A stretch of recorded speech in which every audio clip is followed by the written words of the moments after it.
Tata realty और Salesforce की AI आधारित ग्राहक सेवा के लिए साझेदारी। भारत के प्रमुख रियल एस्टेट डेवलपर्स में से एक Tata realty and infrastructure limited Salesforce की एजेंट फोर्स तकनीक का उपयोग करके 24 घंटे ग्राहक सेवा और रियल टाइम जानकारी उपलब्ध करा रही है।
Understand that this is some human speaking, and then they start, an irate customer might fight with it. No, so normally agents they declare themselves. आप कभी भी कोई भी वेबसाइट में जाए तो वहाँ के जो एजेंट है उसके ऊपर जो चैटबॉट है वो बोलता है कि मैं ये हूँ, चैटबॉट हूँ और आप मुझसे आपके लिए मैं क्या सेवा कर सकती हूँ या कर सकता हूँ. Okay, so it will be the same with agents. They will declare themselves. At no point of time are we going to have agents masquerade as human beings. This is very clearly put up over there. Now, if in spite of that, the person really wants to talk to a human being, there is always a way in which the agents can hand this over seamlessly to the human being with the summary of all that has gone ahead. Okay, so that the human being can then start responding. If you look at the help.salesforce.go helpline that we have, 2% of the queries that come on still go to the human agents. So it is not as though the humans have all been removed from the entire chain. Zaruri ho to usko to 100% it will have to be handed over, and that zarurat can either be put forth by the customer or be determined by the agent also, depending upon the way we have, given the agent permissions to do things and put the guardrails. So accordingly, it can go to human beings. Great. But we also have just launched Hindi and English, okay, because English is also very much a language that is spoken by a lot of people. So it's a mixture of Hindi and English. You will understand that. Now the other Indian languages are currently in beta. A number of these languages will get added in the next few months, okay? And the hope is therefore that once these languages get added, that they will be able to recognize whoever is speaking in whatever language and be able to respond accordingly. But they understand that, see, now I'm not example, what I want to say is, now you know what I want to say, but the language, the thing, it's. The agent will understand. The agent will understand. No. The agents understand. And in any case, you will be given a choice कि आप हिंदी में बात करना चाहते हैं, English में बात करना चाहते हैं, तमिल में बात करना चाहते हैं. नहीं तो आप बताइए किस में बात करना चाहते हैं. तो आप अगर बोलेंगे कि मैं तमिल में बात करना चाहता हूँ, so that's fine. They will also speak to them, speak to you in Tamil if that language is already there. Indeed, there will be languages in India. India, after all, has 22, official languages or recognized languages. We will not have that many, but the most commonly spoken languages will definitely come out of the agents.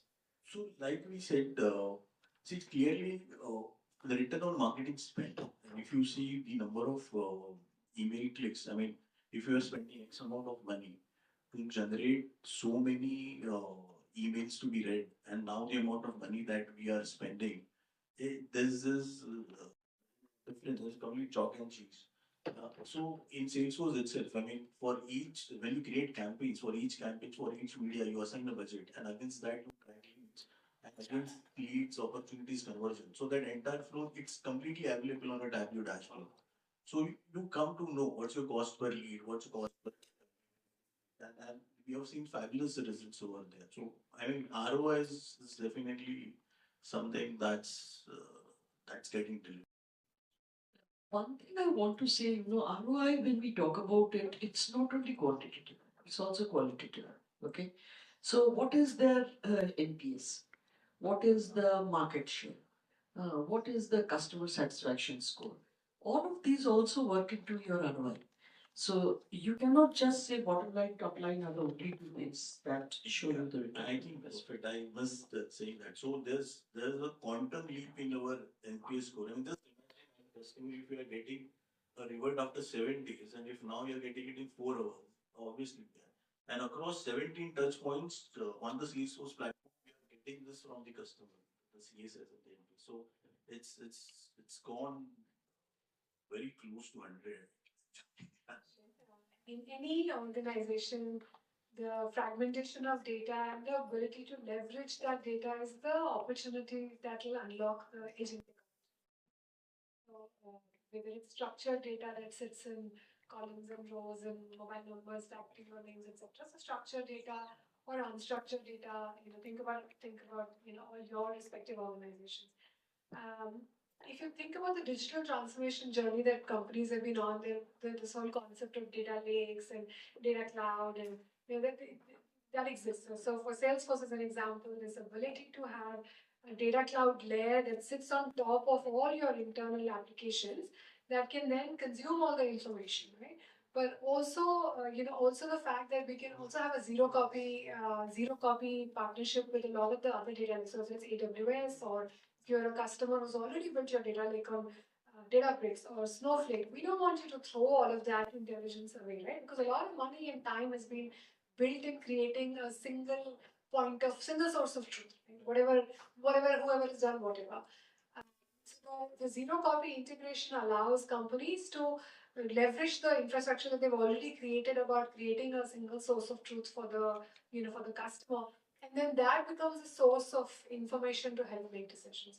But as an example, if you're like if you're a bank if I'm a home loan customer who's applying to a bank, and you don't know whether I'm M. Chauhan or Man with the Kiran separately, or you're not able to unify it. So a lot of data cloud, the philosophy of the data cloud layer that we have is to say, how do we get a single back to the single source of truth?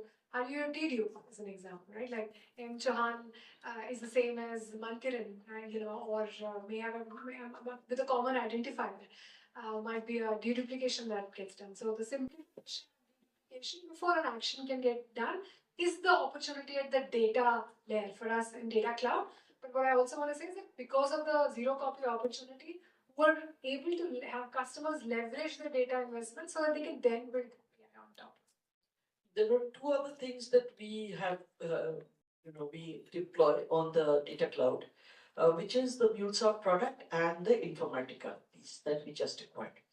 Actually, what MuleSoft does very well is integrate data from applications. Okay, MuleSoft also runs an agent fabric, meaning it can orchestrate multiple agents across the entire, company. The other thing that MuleSoft does very well is also API governance. Okay. Similarly, on Informatica side, Informatica is very good at cataloging your data across your entire organization. It doesn't matter whether it's structured, unstructured, or wherever it is. Okay? And Informatica is also known for its data governance layer. So all of this, when you use it together for your data 360 solution that we give, it actually gives you a solid, robust, harmonized data that gives you that golden record of a particular customer on which you can definitely rely. different customers will have different requirements. So, what kind of guardrails are you putting in place to balance automation and human touch while interacting with customers? No, I think that's a great question. And see, the very reason that we opted for Salesforce and Agentforce is to have the ability of setting the guardrails the way we want. And now the entire data is in the single ecosystem. And the most important part over here is the governance part. Now, had we chosen some other solution, whatever governance that we have set over here, we would have to replicate it somewhere else. Now, over here, this the data getting into data 360 and whatever the authorizations that you have set in the Salesforce platform, they get replicated over here. So the person who is supposed to get access to that information is only able to get that data. So nobody else. So that helps a lot. And again, the most important thing is the context that Mankiran said. Data 360 provides that context because it's grounded on only our data.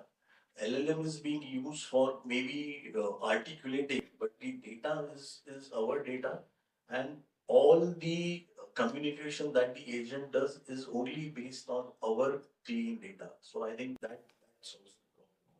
Great, thank you.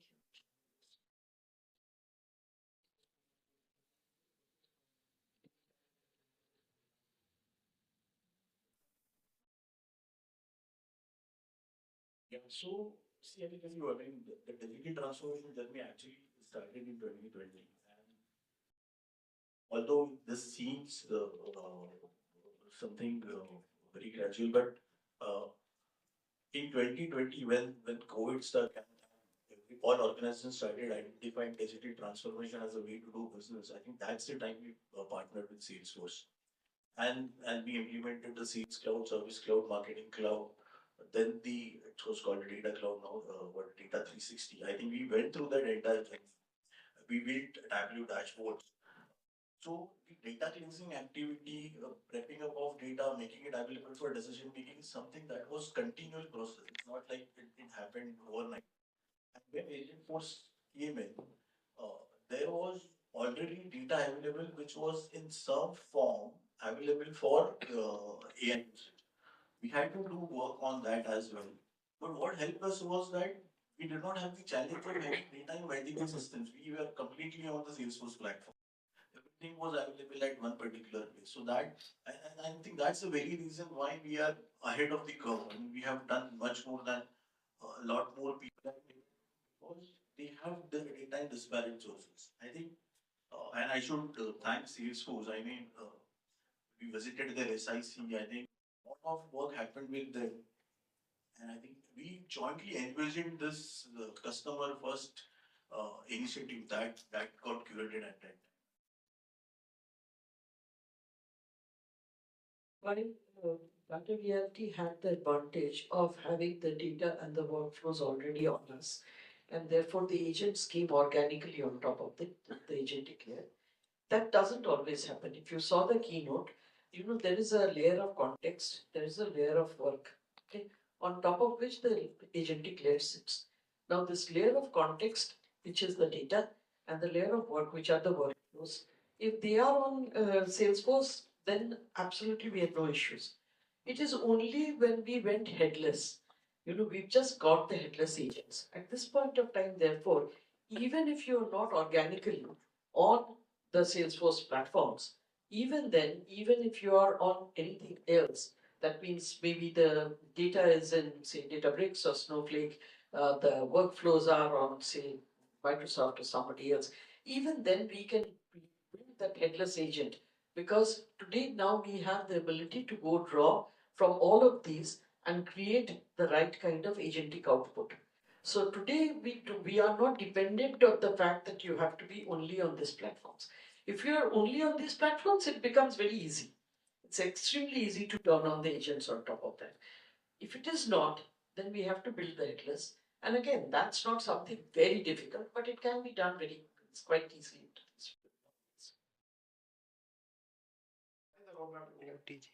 So yours is a lot of time. Lot of time. You realize what 3 years is? Yes, it's a long time. It's a very long time. So, what are the new upcoming features we can expect? No, so upcoming features, of course, one of the things that will definitely happen in the next wave will be robotic.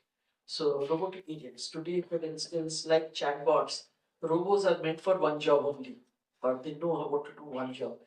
They will also get infused with agentic, so that they will know what to do and what not to do and things like that. That is expected to be the next wave that will happen. But there will be several other waves. And we are looking at AGI. We don't know whether it will happen faster or slower, or what time it will happen, what time it will take. It's like crystal ball gazing. One thing I can tell you is that the speed at which it is evolving is enormous. It's really, really very fast. And I have at least, I don't know about you, and I'm sure you will agree with me, I have never seen anything evolve this fast. Every morning I wake up thinking that probably things are still the same and find something else has come. And for people like us who are on this side, seeing the things happening, we have to keep enabling our people. That is, they have to keep learning the new things. And it's not easy. It's not easy to keep up with the speed at which things are going. Workflow.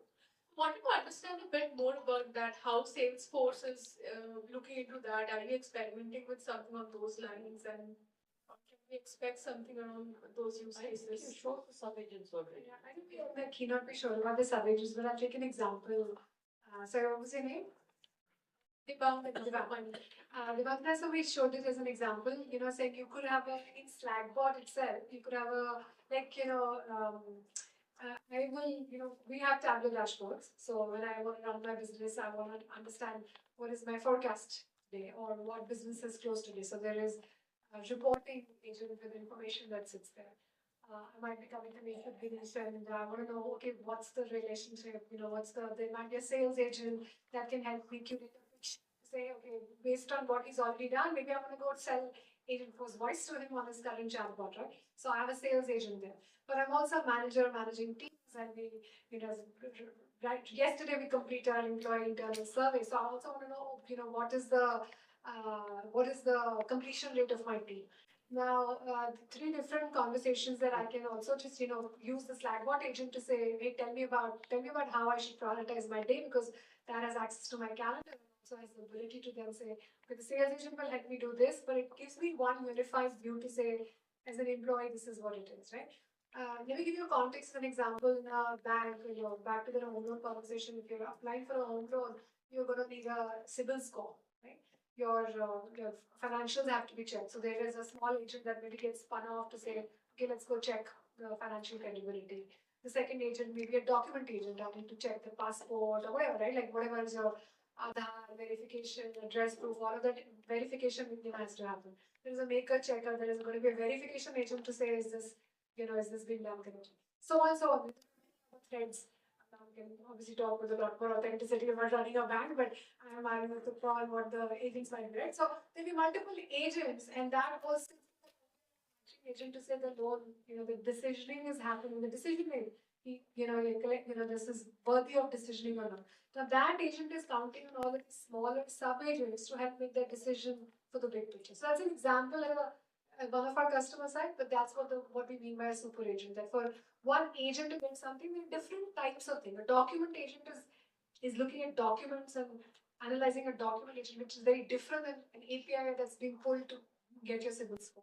They're all helping make that decision happen from whether you or not should get the loan. That's an example of that.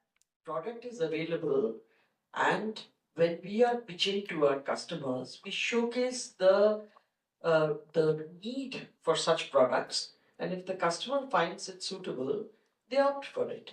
If they think this is something that is going to add value to them, and we showcase the value that it brings, then the customer opts for it, and obviously, it's sold to them as an SKU, because now that we have merged, it has become part of the Salesforce bouquet of products. Okay, so it does play a big part. And that's the reason why I think the two companies agreed to merge, because each one was strengthening the other. Okay? So there is definitely a good role that is played by Informatica. And we are more than glad to have Informatica on board and be able to showcase it to our clients. Well, thank you so much for your questions.